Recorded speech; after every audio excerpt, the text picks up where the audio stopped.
सबसे पहले बड़ों को सम्मान, छोटों को नमस्कार, प्रेम। और इसी के साथ मैं आपका अपना विकास कालोया और मेरे YouTube channel history the study point में आपका बहुत बहुत स्वागत है। तो हम इतिहास को पढ़ रहे हैं और इतिहास में हमने दिल्ली सल्तनत काल को पढ़ा और उसके बाद हमने बीच में बौद्ध धर्म और जैन धर्म के दो टॉपिक क्लियर किए और उस दिल्ली सल्तनत काल को उसी के संदर्भ में हम आज बात करेंगे। तो आज का जो हमारा जो टॉपिक रहेगा वो है तुगलक वंश। तो दिल्ली सल्तनत काल में 5 वंश हुए थे: गुलाम वंश, खिलजी वंश, तुगलक वंश, सैयद वंश और लोधी वंश। लोधी वंश के बाद में मुगलों का आवागमन हो गया था भारत में। तो हम इन 5 वंश को क्रम वाइज पढ़ रहे हैं। गुलाम वंश, खिलजी वंश के बारे में हमने चर्चा की और आज हम बात करेंगे तुगलक वंश की। तो उसी क्रम में आज हम तुगलक वंश का जो हमारा जो टॉपिक है, इससे पहले हम बात करें तो जो खिलजी वंश का जो अंतिम जो शासक था वो था मुबारक शाह। और मुबारक शाह का रंगीला जो शासक माना जाता है मुबारक शाह को, मुबारक शाह खिलजी। इसका एक वजीर था जिसका नाम था खुसरो खान। वजीर खुसरो खान। इस वजीर खुसरो खान ने मुबारक शाह खिलजी की हत्या कर दी और हत्या करने के बाद खुद दिल्ली की राजगद्दी के ऊपर बैठा 20 मार्च 1320 को। और उसके बाद खुसरो खां की जो हत्या है वो गयासुद्दीन तुगलक ने की। 5 सितंबर को गयासुद्दीन तुगलक ने खुसरो खां को पराजित कर दिया और उसके बाद में तुगलक वंश की स्थापना की। किसने? गयासुद्दीन तुगलक ने। तो आज हम गयासुद्दीन तुगलक ने जब तुगलक वंश की स्थापना की तो आज हम तुगलक वंश के बारे में ही पढ़ेंगे। तो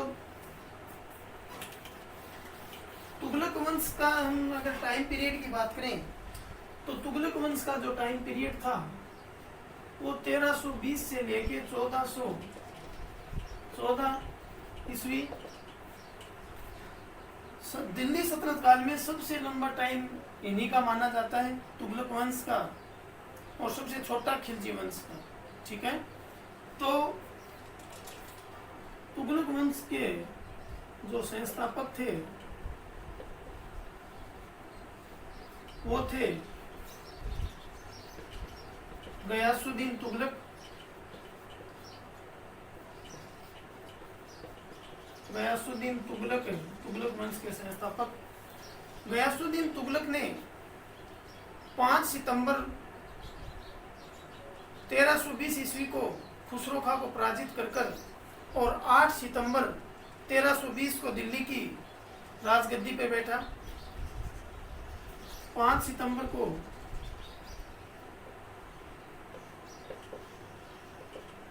5 सितंबर 1320 को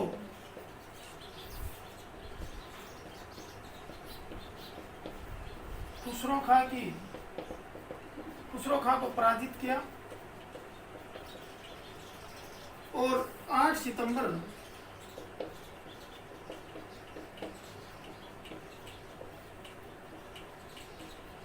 1320 को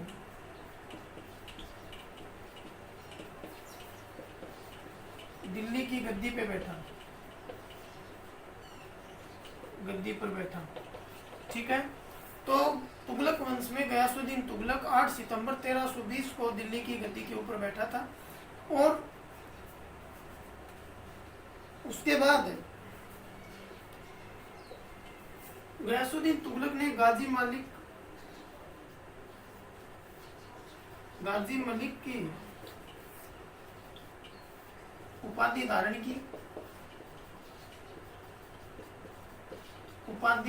की। गाजी का अर्थ होता है काफिरों का वध करना, ठीक है। गाजी का अर्थ है काफिरों का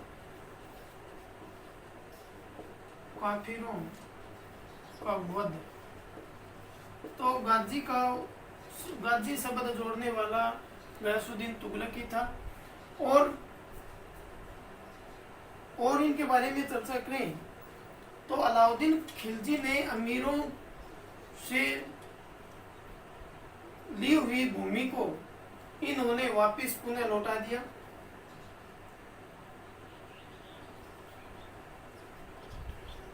अमीरों को भूमि वापस लौटाना,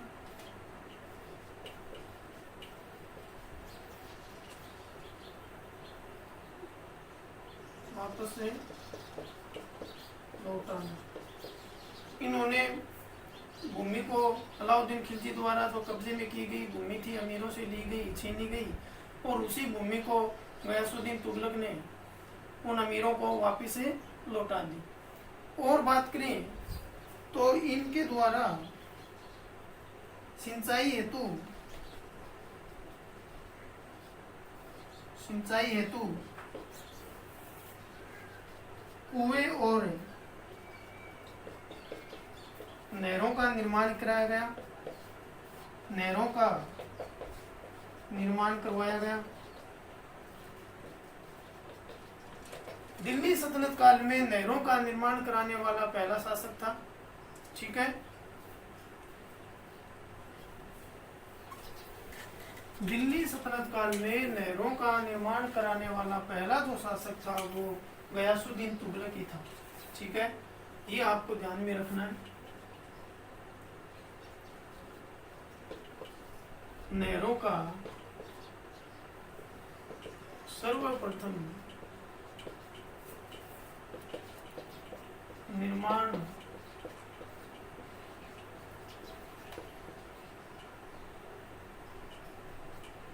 करवाने वाला प्रथम शासक गयासुद्दीन तुगलक। और गयासुद्दीन तुगलक ने दिल्ली के समीप एक नगर की स्थापना की जिसे तुगलकाबाद के नाम से जाना जाता है।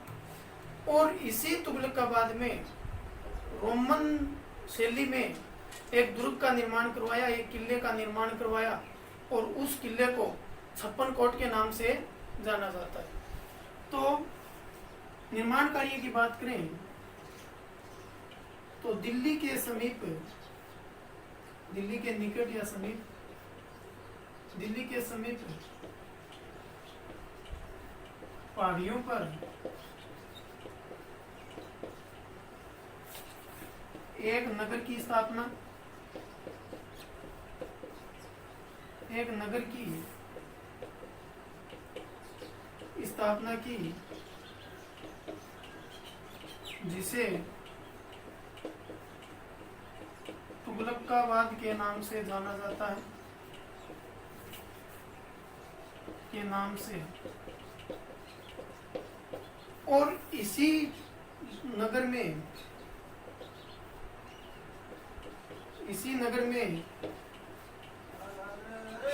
एक रोमन शैली में एक दुर्ग का निर्माण करवाया, एक दुर्ग का निर्माण। और इस दुर्ग को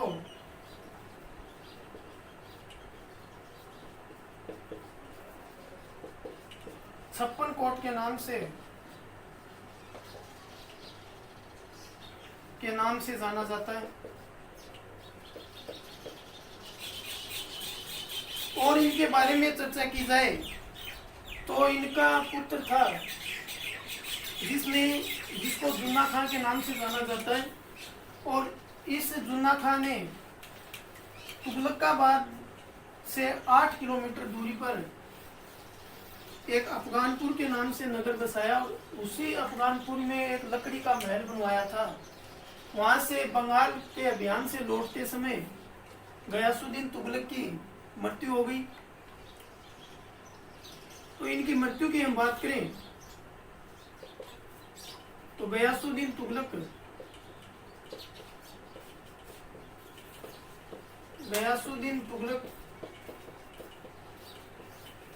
बंगाल अभियान से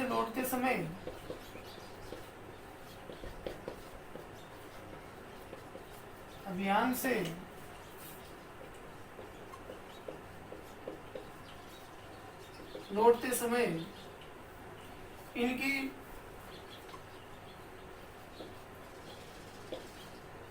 जुन्ना खां द्वारा निर्मित तुगलकाबाद से 8 किलोमीटर दूरी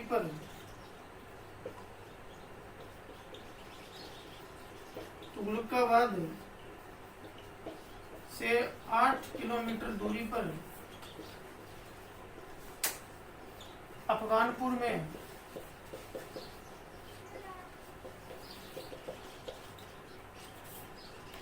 लकड़ी के महल से दबकर इनकी मृत्यु हो गई।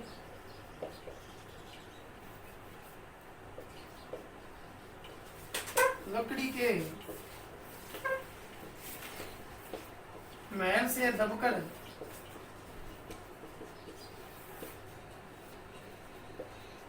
इनकी मृत्यु हो गई।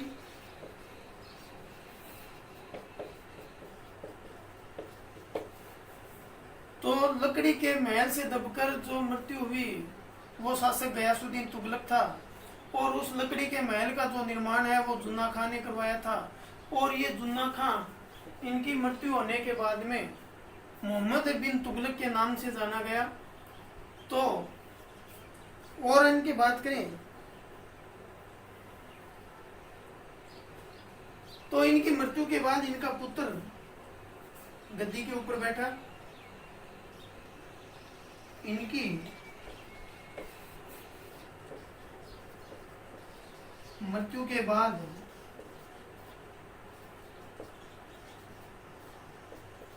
1325 ईस्वी में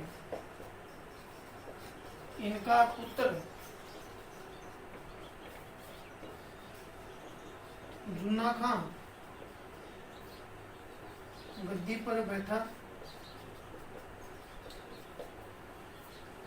तो अब आगे हम बात करेंगे इनके पुत्र की जो मोहम्मद बिन तुगलक के नाम से जाना जाता है। मोहम्मद बिन तुगलक भी एक विद्वान, शिक्षित और योग्य शासक था। तो अब आगे हम बात करें मोहम्मद बिन तुगलक की।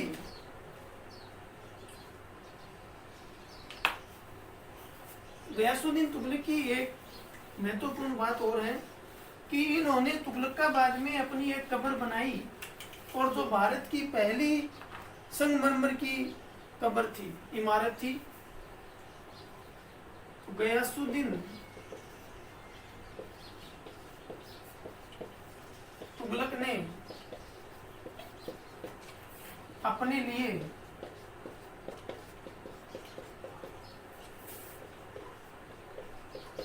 तुगलकाबाद में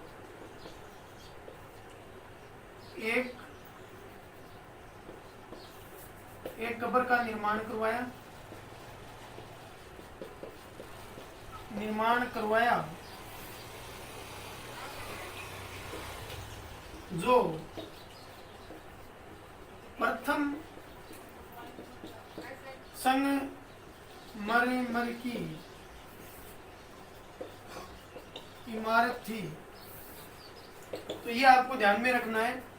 आगे हम इनके पुत्र की बात करेंगे जो मोहम्मद बिन तुगलक के नाम से जाना गया, जिसने 1325 ईस्वी में राजगद्दी को धारण किया और 1325 से लेकर 1351 तक इन्होंने शासन किया था। इनका जो पुत्र जिसका नाम था जुन्ना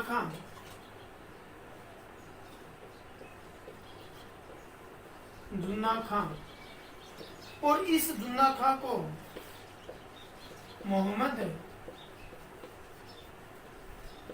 बिन तुगलक के नाम से जाना जाता है। ठीक है।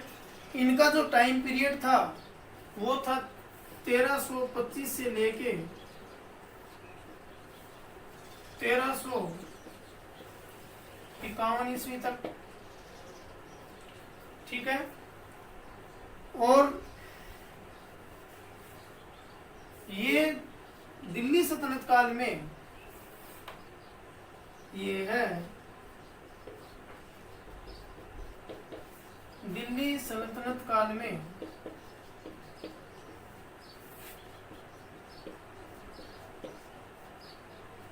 सबसे अधिक शिक्षित विद्वान और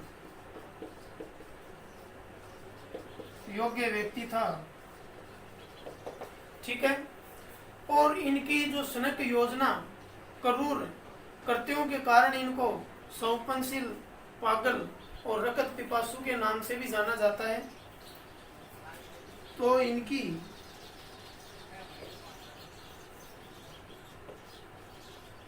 सनक योजनाएं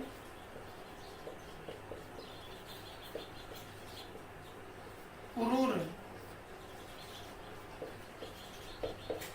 कृत्यों के कारण इनको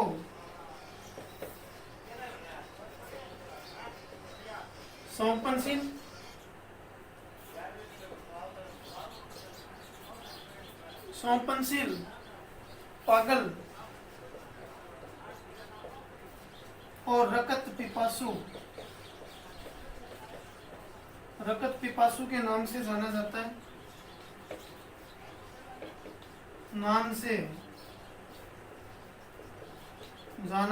ये आपको ध्यान में रखना है कि रकत पिपासु दिल्ली सल्तनत काल में या मध्य भारत के इतिहास में रकत पिपासु के नाम से किस शासक को जाना जाता है। तो आपको मोहम्मद बिन तुगलक ही आंसर में सही करना है। आपका आंसर वो मोहम्मद बिन तुगलक ही रहेगा। और इन्होंने कृषि के विकास के लिए अमीर ए कोही नामक एक नवीन विभाग की रचना की, स्थापना की। तो इन्होंने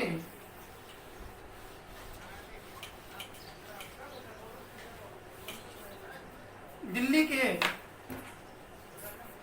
मोहम्मद बिन तुगलक ने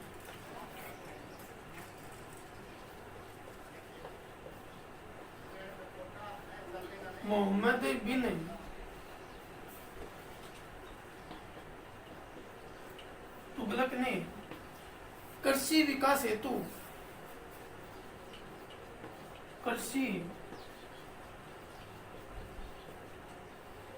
हेतु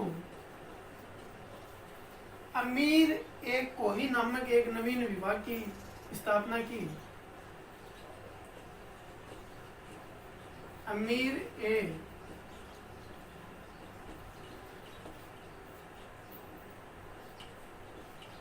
कोही नामक नवीन विभाग की रचना या स्थापना की। यह आपको ध्यान में रखना है। अमीर ए कोही मतलब है इन्होंने कृषि के विकास हेतु इस विभाग को बनाया। उसके 3-4 साल बाद इसको हटा दिया गया था। और बात की जाए तो इन्होंने राजधानी परिवर्तन की। तो लगभग 26-27 में 1326-27 में इन्होंने राजधानी परिवर्तन की। राजधानी परिवर्तन दिल्ली से इन्होंने अपनी राजधानी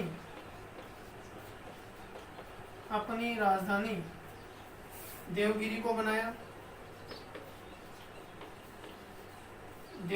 बनाया। और इस देवगिरी का इनका नाम परिवर्तन करके नाम बदलकर क्या रखा? दौलताबाद। दौलताबाद इनका नाम कहिए। ठीक है, तो इन्होंने 1326-27 में दिल्ली से अपनी राजधानी देवगिरी को बनाया और देवगिरी का नाम इन्होंने दौलताबाद रखा। और इन्होंने सांकेतिक मुद्रा इन्होंने कांसा और तांबा को बनाया के सिक्के चलाए थे। कांसे मतलब पीतल और तांबे के सिक्के चलाए और जिनका जो मूल्य होता था वो चांदी के टक्के के बराबर होता था। तो ये भी आपको ध्यान में रखना है। जो पीतल के जो सिक्के चलाए थे वो फरिश्ता के अनुसार और जो तांबे के जो सिक्के चलाए थे वो बरनी के अनुसार, इतिहासकार बरनी के अनुसार। तो इनकी सांकेतिक मुद्रा की हम बात करें, सांकेतिक मुद्रा मोहम्मद बिन तुगलक के द्वारा सांकेतिक मुद्रा कांसा फरिश्ता के अनुसार, फरिश्ता के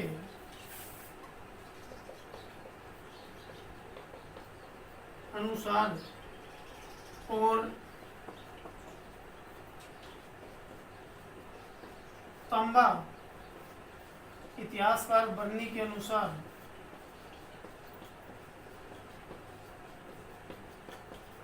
इन्होंने सिक्के चलाए, सिक्के जारी किए थे।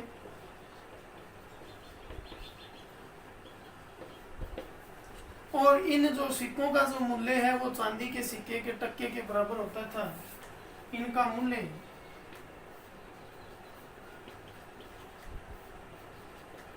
चांदी के टक्के के बराबर था।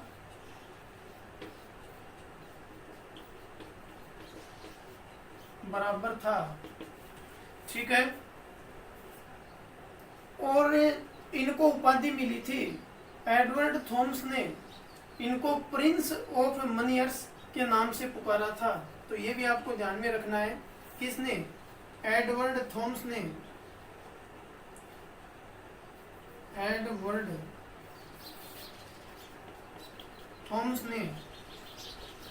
मोहम्मद बिन तुगलक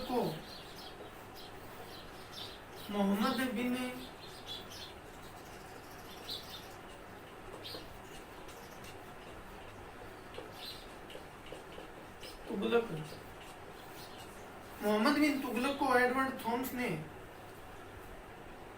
प्रिंस ऑफ मनियर्स के नाम से पुकारा। तो इनको प्रिंस ऑफ मनियर्स भी कहा जाता है। किसके अनुसार? एडवर्ड थॉमस के अनुसार। और इनके शासनकाल में ही अफ्रीकी यात्री इब्न बतूता इनके शासनकाल में ही भारत आए थे। और इब्न बतूता है ये का जो मूल निवासी जो था ये मोरक्को का था। ठीक है, तो ये भी अब आगे इनके बारे में हम चर्चा करें इब्न बतूता की। तो ये 1333 ईस्वी में भारत आया। इब्न बतूता अफ्रीकी यात्री था और ये 1333 ईस्वी में भारत आया। और इनके शासनकाल में मोहम्मद बिन तुगलक के शासनकाल में ये भारत पहुंचा और इनको दिल्ली का काजी नियुक्त किया गया। फिर 1342 ईस्वी में मोहम्मद बिन तुगलक के द्वारा इनको राजदूत बनाकर चीन भेज दिया। ठीक है, और इन्होंने अपनी पुस्तक की रचना भी की जिसको रेहला के नाम से जाना जाता है। उसमें मोहम्मद बिन तुगलक के जीवन उनके घटनाओं के बारे में चर्चा की है, जिसमें डाक व्यवस्था, गुप्तचर व्यवस्था, विदेशी व्यापारियों का आवागमन, इनकी चर्चा की है इब्न बतूता ने अपनी पुस्तक में। तो अब हम बात करें अफ्रीकी यात्री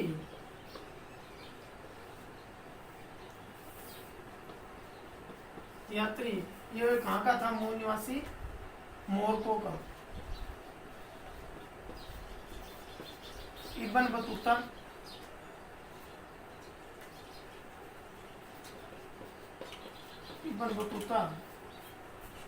1333 ईस्वी में भारत पहुंचा।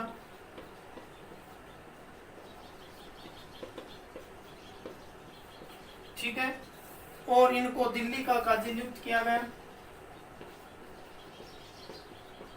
दिल्ली का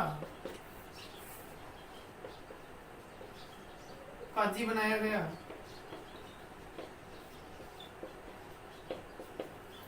ठीक है। फिर 1342 ईस्वी में 1342 ईस्वी में अपना राजदूत बनाकर, इनको राजदूत बनाकर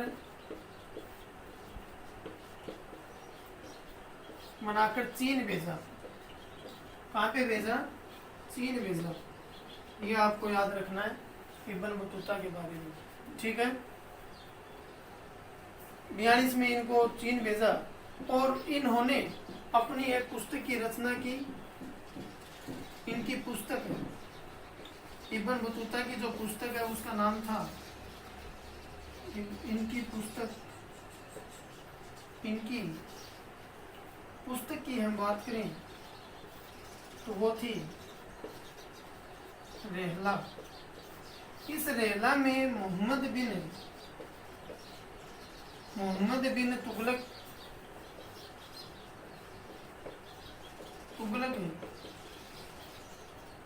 की घटनाओं का वर्णन किया गया है और विदेशी व्यापारियों का आवागमन, डाक व्यवस्था और गुप्तचर व्यवस्थाओं का भी इस पुस्तक में जिक्र किया गया, चर्चा की गई है।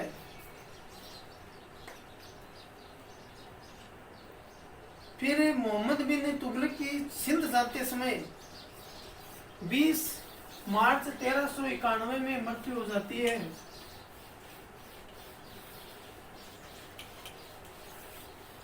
इनकी बीमार होने के कारण सिंध जाते समय थट्टा के निकट घोडाल में 20 मार्च 1391 ईस्वी में मोहम्मद बिन तुगलक की मृत्यु हो जाती है। तो हमें मृत्यु की बात करें इनकी, तो 20 मार्च 1391 में सिंध जाते समय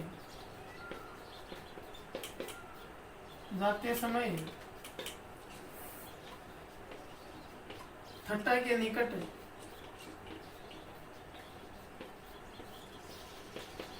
घोडाल में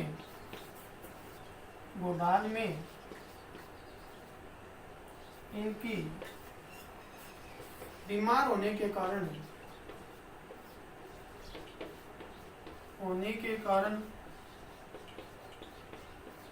इनकी मृत्यु हो जाती है।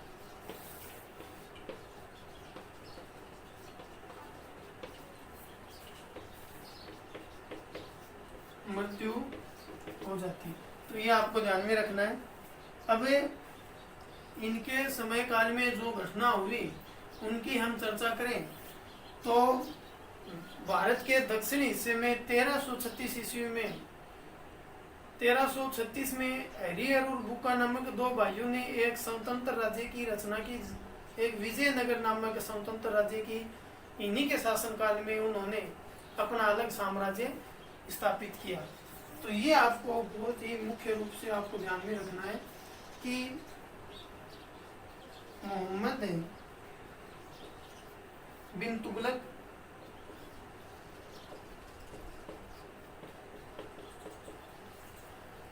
के शासनकाल में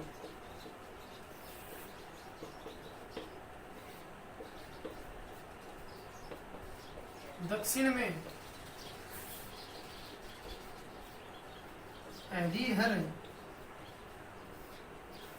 और बुक्का नामक दो भाइयों ने 1336 ईस्वी में एक स्वतंत्र राज्य की स्थापना की। एक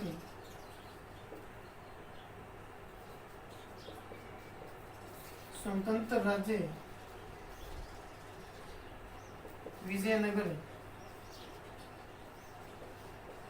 विजयनगर साम्राज्य की स्थापना की। ठीक है, ये आपको याद रखना है।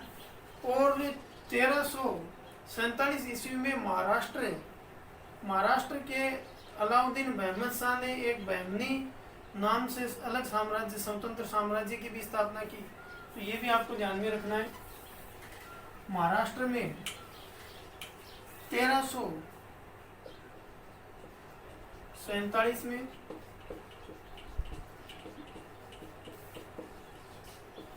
महाराष्ट्र में अलाउद्दीन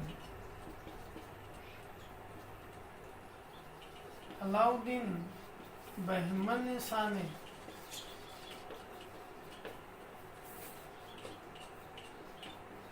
एक बहमनी नामक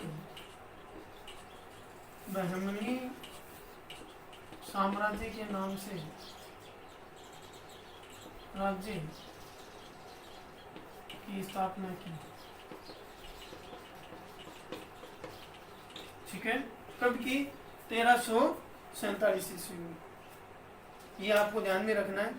और इनके बात करें तो मोहम्मद बिन तुगलक की मृत्यु के बाद इतिहासकार बदायूनी लिखता है कि लोगों को इनसे मुक्ति मिली और इनको लोगों से। ये आपको याद रखना है मोस्ट रूप से कि इतिहासकार बदायूनी कहता है इनकी मृत्यु पर, इनकी मृत्यु होने के बाद इनकी मृत्यु होने के बाद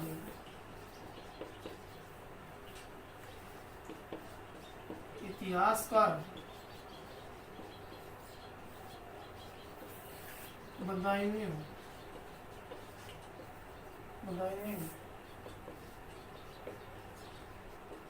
लिखता है कि लोगों को इनसे मुक्ति मिली, लोगों को इनसे मुक्ति मिली और इनको लोगों से। तो ये जो लाइन है ये इतिहासकार बदायूनी कहता है, तो ये भी आपको ध्यान में रखना है। और मोहम्मद बिन तुगलक अलाउद्दीन शेख अलाउद्दीन का शिष्य था। किसका शिष्य था? शेख अलाउद्दीन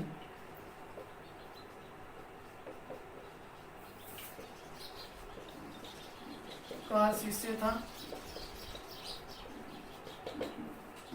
ठीक है, शेख मोइनुद्दीन चिश्ती की जो दरगाह है अजमेर, उसमें दिल्ली सल्तनत काल में जो पहली बार जो जाने वाला जो शासक था वो मोहम्मद बिन तुगलक ही था। और बहराइच की हम बात करें, बहराइच में सालार मसूद गाजी की दरगाह पे भी सर्वप्रथम यही गया था। तो ये भी आपको ध्यान में रखना है। कब?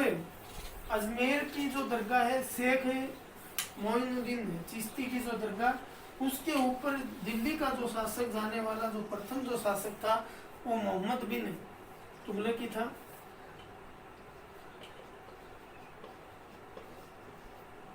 अजमेर में शेख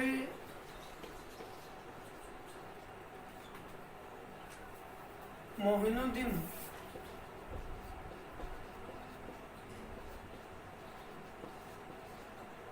चिश्ती ये संत था। मोइनुद्दीन चिश्ती की दरगाह पर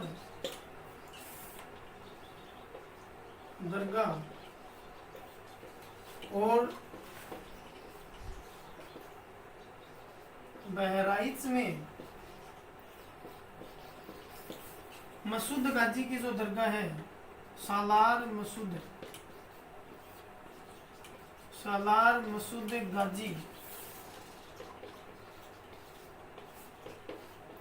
गाजी की दरगाह पर जाने वाला पहला जो शासक है वो मोहम्मद बिन तुगलक ही था। दरगाह पर जाने वाला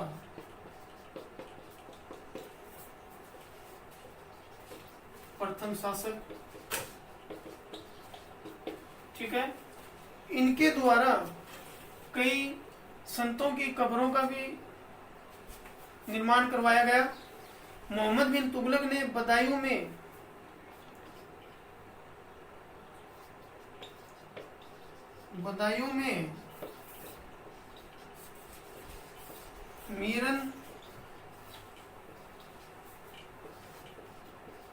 मीर हाल की इन्होंने कब्र बनवाई।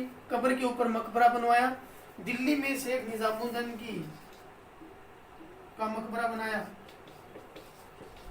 दिल्ली में शेख